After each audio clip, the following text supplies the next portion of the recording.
అనుదిన నిత్య జీవపు మాటలు. దేవుని నామానికి మహిమ కలుగునుగాక. దేవుని వాక్యాన్ని చదువుకుందాము.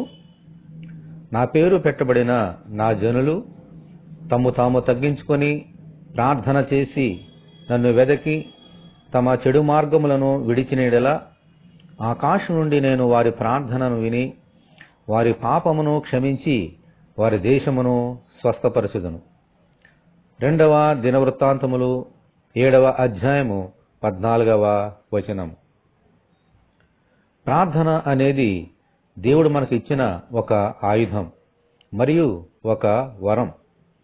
అడుగుడి మీకు ఇవ్వబడును అని చెప్పబడిన ప్రకారము దేవుడు మన ప్రార్థనలను ఆలకించి ఆశీర్వదించాలి అని అంటే ఏమి చేయాలో, ఎటువంటి గుణాలు కలిగి ఉండాలో లేఖనము మనకు బోధిస్తున్నది. మొదటిది, మన హృదయములో యేసును చేర్చుకొని ఆయన నామము పెట్టబడిన వారమై ఉండాలి. రెండవది, మనల్ని మనము దేవుని దృష్టికి తగ్గించుకుంటూ ప్రార్థన చేయాలి. మూడవది, ఆయనను ఆయన మార్గములను వెతకాలి. నాలుగవది, మన హృదయంలో ఎటువంటి చెడుతనము లేకుండా చూసుకోవాలి.